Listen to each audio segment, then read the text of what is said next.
All new at 5, a major organized crime bust. 23 people under arrest now accused of stealing guns and cash. Today, police revealed 4 organized crime groups are wreaking havoc. From aggravated robbery to kidnapping, burglary, and more. Let's take a look at this. New pictures from court documents in this case. These are a few of the people who have been charged, and investigators say the money, tens of thousands of dollars, is all stolen. FBI, open up! Welcome to this episode of Chattin with Staxx. I'm your host, Bill Staxx, and today I got Jihad Muhaddin from Chronicles podcast.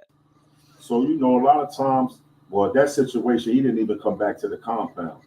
You know what I'm saying? And a lot of times, a kite will go behind you whenever we find out where you at. Like, yo, he coming there, he left from here. His paperwork ain't right. So you're going to have a problem every compound you go on. You know what I'm saying? So, but that was then. That they say it's nothing like that no more. You know what I mean? But he had ended up leaving. But like I said, I'd have seen situations where some dudes don't get a chance to leave. That word might came from another compound about somebody that got off that bus, and they be in that unit with them knives, man, stabbing them till he don't bleed no more. And do you notice? Because I've seen this where people are walking around the compound like they're a movie star and all over the place, and really they're the ones that are bad. It be like that. Yeah. Some of the loudest guys be the softest, and some of the most craftiest be the ones that don't be right. You know what I mean? They be so crafty, taking the attention off themselves. You feel me? Yeah. I've seen it. You be like, oh, he ended up being messed up. Wow. Man, that was my man. I was really rocking with him, but he ended up being messed up, man. So when I was in 2, one thing they was doing was fabricating PSIs. They was making fake ones. You know what I mean? Making them say what they wanted them to say. But the government was giving them out to people too, so they could be on. They had got hit. Oh, if your PSI messed up, you ain't gonna be able to walk the pound.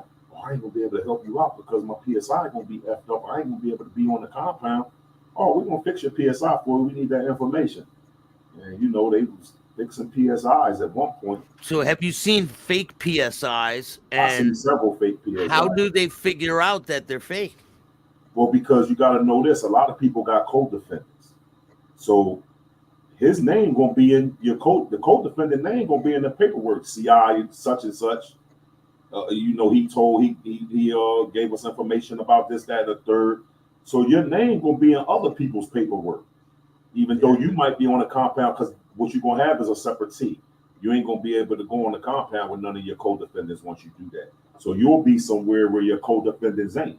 But everybody be having co-defendants, so you might hit a compound where this dude be like, yo, such and such co-defendant down here. Yo, he ain't right. I'm reading the paperwork right here. Then somebody send that paperwork from the co-defendant there. You know what I'm saying? And you be like, yo, how your paperwork saying this but his? They be making up all these lies and stuff, man. But I've seen it. I've seen, dudes come in with bad paperwork and a co-defendant be having the real paperwork. They going through it. He's lying. He got his paperwork made. So I make it like I'm a hot, whatever. It'd be crazy, but I've seen it. And then the whole place will turn on them. Well, it don't be the whole, don't nobody really care but your car, because ain't nobody gonna have to deal with you but your car. That's in the feds. You know what I'm saying? Yeah. But ain't nobody gonna deal with somebody when they know they not right, though, because you don't want to be known for dealing with somebody that ain't right. You know what I'm saying? So, but your car is really who really gives a F about the paperwork. You know what I'm saying? Like people that hurt women, children, right? Oh, well, that's 2 different things from being hot, a rat, and being a chomo or a womanizer. Like those are two different types of situations. They're definitely going to deal with you if you come in with a chomo charge. A lot of Indians come off them reservations with those charges. Man, I've seen an Indian get his over California. I was in a spot called Hurlong. I've seen the Indians, man, beat dude's eye out his head. His eye fell out right in the unit. And do they sneak him? Well, they just I don't know if you call it a sneak. I know they just surrounded him while he was sitting there watching TV and took off on him. Like, it don't be too much sneaking. You see it when it's coming because they gonna confront you. You feel me? I seen dudes. Oh man, one day I'm in California again. I used to didn't go to the mess halls. I used to eat in the unit all the time. I was doing tuna, mackerel, and all that. yeah, the feds is a little different. The feds got microwaves, so they sell different types of food, ziti, tomato sauce, meats. So I make strombolis and stuff like that while we so me and the homies, we really never went to eat. I had a tobacco situation going on while I was over in California. I had all the tobacco on the compound. They took the cigarettes out in 2006. So this is 2012, and I got all the tobacco. So I'm getting money, commissary. So me and the homies used to go eat dinner. So one day we in the unit, me and my big home, one of my little big homies, and I'm standing at his door. I'm like, yo. And I see Shorty, he like one of the dudes. These is the white dudes, hammer skinheads, right? So they, over there, it's racial, but men respect men. So even though the leader of that, John, he was like the leader of that, but I was doing his legal work for him. You know what I'm saying? Men respect men.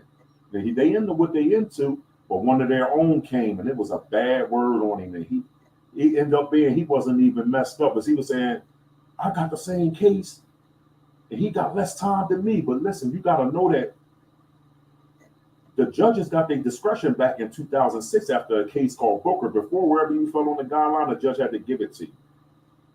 If you fell at 300 months, 360 months, 240 months, you had to get it. Or the prosecutor would appeal it, and you would get it anyway.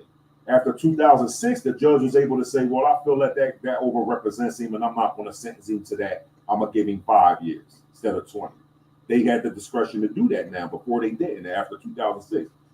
So if you got sentenced before that and you got all that time, of course.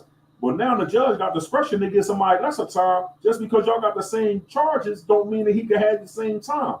Man, I watched these boys literally kill this boy, man. Like in the unit, and me and my man was in there, so I'm like, yo, let's get the F up out of here and go down to the mess hall, because I don't want to. Because look, the boy comes stumbling out the laundry room and tried to grab me, so I'm like, oh shit, like I don't want none of that blood on me, like you can get me locked up. Plus it's white and black, no, hell no. So I get to my man, yo, let's go to the mess hall. We shoot to the mess hall. They come strolling him out on the stretcher, man, and come find out later on, the boy wasn't even hot. Like he just had got a lower sentence, and that was crazy. Wow, so they did it, and they it was an accident, basically. But these dudes right here who I'm talking about was doing it to a lot of these people. They was putting the demonstration down in there. Like, oh man, one morning it's breakfast, and I'm in the room with my homie Santil. He was from Gurin Santil. He from Miami. He was a Zopound brother. That's my man. So we in the cell together. I'm looking out the window. It's breakfast time. I'm like, yo, G, get up. So he like jump up the way I say, like, what's up? I said, yo, look right here.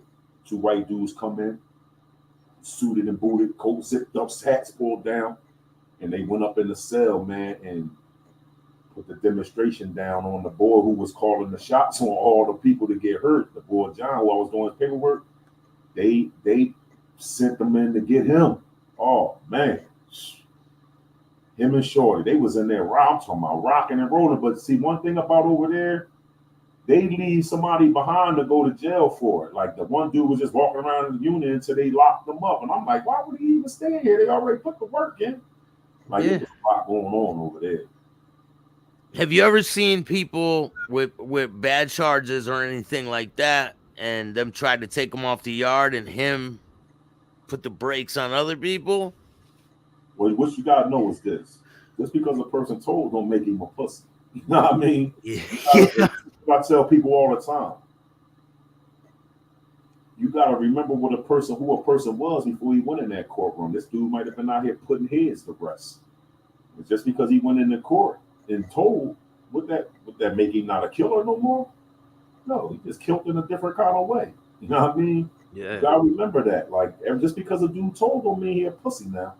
So I've seen dudes, I'm not going nowhere. I got a homie.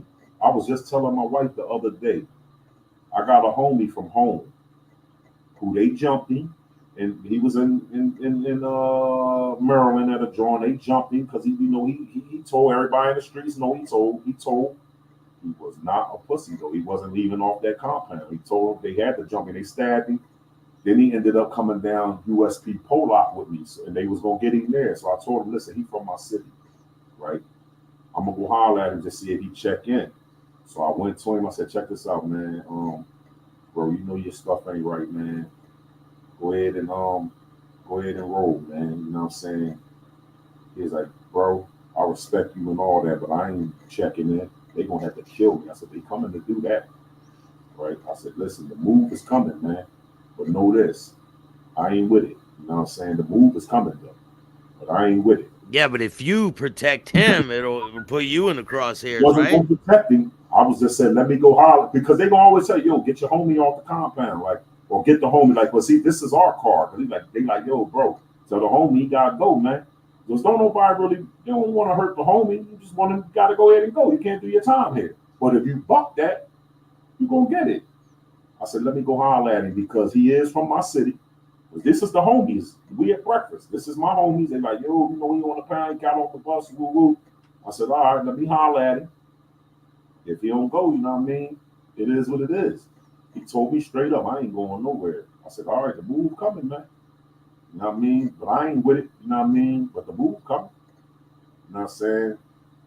One thing I'm always trying to talk to, like, go ahead and just go. You know what the rules is. You know the law. And I don't want to, and one thing, my city's small, right? And I ain't ducking no record, nothing like that. But I grew up with half my homies that's in the feds. You know, I don't want to put the knife in you, you know what I mean? Unless you force me to. You know what I'm saying? But a lot of times, a lot of dudes just move off my word. Like, all right, I'm going to go ahead and go, big bro, man. I'm out. All right, cool. But this particular brother was talking about he wasn't going. He ended up leaving, though, because he knew it was serious. You know what I'm saying? I said, all right, well, the move come. He was like, man, they're going to have to kill me. I said, oh, they're coming to do that. Yeah. I don't know if they're going to literally do it, but they're coming to push that knife on me. And people are telling them, right? Like, people are telling them that this is Nah, coming. don't nobody know but us. You know what I mean? I went and told him, like, yo, Yeah. get out of here, man. Like, you know what I mean? You know you got to go. You can't walk here. Like, that's basically what I went up there and told him. I went to his unit and I said, check this out. You know you can't walk here, homie. He was like, man, big bro, like, I'm not going to no lockup. I said, you know what I mean? Listen, I'm just saying this, man. You know the deal. You know, and you from the hood, so I'm gonna let you know, like, you gotta go, dog. Like, he's like, man, I ain't going. I said, all right, well, the move coming, man. He said, oh, they're gonna have to kill me. I said, they ain't coming to do that. The move coming, man. But you know, I came to holler at you. I ain't with it, but they, you know, they coming. He ended up leaving, though. You know what I'm saying? He ended up going.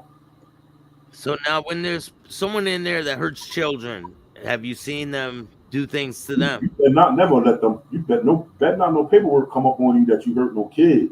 I'm telling you, that's man. You all free game then, but your car gonna demolish you. Right then, that's not even the joint where they tell you go ahead and leave. They just crush you for that. Yeah. Yeah, Yeah, you're gonna leave leaking, right? And have you seen this happen? I've seen it several times, and it never ends good for that person. I've always seen them get took out on the banana, that yellow cart that they carry you over to the medical. Always. Yeah, stretcher, right? Yeah, the banana. Or the feds is yellow. The banana coming for them. Yeah, because listen, that's never a good charge to have right there. You gone. Now, when they put you in a cell, do you have to get your cellies paperwork and figure out who they are before you live with them? When you go into a cell, you got to present that person your paperwork because you're going into their cell, right? A lot of times you might get put in a cell. I always like to be in the cell. I don't like really selling with the homies. I mean, I never really did, like, because we be into different things. And ain't no need letting them catch two at one time. You know what I'm saying? So I've always sold with different people. And I've never had really bad sellies. I've always, whenever I got moved to a new pound, I kind of like have a name in the Fed. So like people knew I was coming just because of the laundry list. Like, yo, we knew you was coming. Whoa, whoa. But sometimes they're going to put you, if you Muslim, they're going to put you with Muslim. If you from Jersey, they're going to put you with somebody from the surrounding area. You know what I mean? Whatever you are, you're going to get. They try to match you know what I'm saying? But if they don't, they get it wrong. You might be in a cell and be like, yo, where you from? And you'd be like, no, I'm from Jersey. Oh, well, your homie, you got homie over here, boom, boom, boom. I'm from such and such. He might be from the Midwest. He might be from Cali. People like to sell what they own. You know what I'm saying? Yeah. I'll be like, yo, check this out. You know, I ain't gonna move out right away. Let me, you know what I mean, fill it out. You know what I mean? You ask your homies or somebody on this compound who I am. I'm thorough. I'm a man. You know what I'm saying? But I definitely will respect you and I'm gonna move. You know what I mean? I've had to tell dudes that. You know what I mean? And you know, it ain't no thing. Men respect men. You know what I'm saying? But they for the most part, try to line you up with your own people. You know what I'm saying? And if you do get put in a cell, dude, been in doing time, you know what's up. You just getting off that bus. You've been in transit. You tired. You done flew in from Oklahoma. You flying all around Con Air, dropping people off in all these different states till you get to where you going. Then they busting you from the airport to there. So you like tired. You don't be trying to hear that. And men know that. Like, yo, I'm gonna go ahead and let you get out your way, let you get your rest. You know you gotta go to laundry in the morning. You gotta go to that little orientation Where they give you, yeah. So man, gonna stay out your way. But you know, when you know later on that day when you get in, you're gonna sit down, you're gonna talk to your celly. You know what I mean? Listen, man, when my box get here, because I'm coming from another joint, soon as my box get in, I'm gonna let you read who I am. You know what I mean? Then I gotta take my paperwork to the brothers, to the Muslims, into my car. You know what I'm saying? Or a lot of times I hit the panic, like, man, John, you don't need that stuff now. Nobody's excluded. Nobody's excluded, man. Everybody got to show that. Y'all don't know where I've been. Y'all just heard my name in here. You don't know if I've been back to court, so we can't just take it easy on me because I got a little name. No, everybody got to show it. Even me. Like, yeah. So, yeah, you know, I ain't never had no problems, though. I ain't never had no compound. Like, you know. What about thieves? Have anyone ever stole anything from you? I've been fortunate enough not to have nothing took from me, man. And I'm not saying it don't happen. It happens. It happens a lot. Yeah. What I do when I get to a jail, I stand on the top tier for like a week straight, and I just watch everything. I see who's doing what. I see who rolling with who. I see who run that TV. I see the little clicks, and I just push up on them. I grab the one I watch. Oh, he must be the lead out of them. I push up on you. Check this out. My name is Jihad, man. You know what I mean? I'm from Jersey, woo. You know, I've been around. I'm a man. You know what I'm saying? Please, don't take. I done seen them going in the cells. I watch them. Please, don't take nothing out of my room, man. I don't got no lock. I can't even remember no combination because I got to remember my phone numbers, my pack number. I got to remember my everything. My ID number. I got to remember all this to put into a phone to call. I can't be remembering no lock number. Please don't take nothing from him. It's not going to end good. I'm not threatening you. I'm telling you. Oh, nah, we know our homies told us you a cold-blooded man. Woo. Cool. I do that every jail I've been in. I've been fortunate enough not to ever have nothing stole from me. That first work I put in Terre Haute, that was not my only work that I ever put in. I caught 27 extra years in the feds. I put a lot of work in. That stuff followed me around. Now, what's it like to catch more time? Once you're in there and you have this amount of time that you're doing and you catch another charge, what's it like? Like, what are you thinking? I'm never going home. Yeah, you be thinking that. You got to press pause for a minute. My doorbell just rung. All right, so I want to ask you, because I've seen this happen, where someone gets their stuff stolen, they're out at rec, they come back, their locker's torn up, and they stand at the top of the tier, and they're like, who stole my shit? I forgot you up. I don't give a shit. Have you seen that, and what was the outcome? I've seen that a lot of times. I hate that, right? Because the thing is, to me, that's like corny, soft to me. When a dude to me get up there and say that, oh, who stole? Why are you broadcasting it? Now you're looking like a fool because now you're putting yourself in a position where you really got to go and you don't even know who did it. My thing is, I've seen dudes, yo, shut up, we watching TV. Like, they don't care nothing about what you talking about. And if you did that, it's really like you soft to me when you do that. Like, that's corny. I'd rather just somebody know. I'd rather sit back, watch, set the trap, let them think it's sweet. They can do it again, catch them, and punish them. You know what I mean? But some dudes get up and do that, and I never liked it, that show right there. Oh, somebody went in my locker. When I catch them, man, it's done and over with. they already been in there, and evidently they don't take you serious because they went in there and did it. You know what I mean? So yeah, so and then they ended up they ends up really not doing nothing and getting stolen from again. Because they know you sweet. Because one thing about this, when you live in that unit, that's your house. You know what's going on in your house. You know who the thieves are. You're supposed to. You're supposed to know everything going on in your unit. Who's who, who's what, who's doing this, who's doing that. This is your world within the world. You're supposed to know everything going on in your unit. But that's one thing they used to like about me in them units. Because I used to get together. Look, we could be racist all we want on the compound.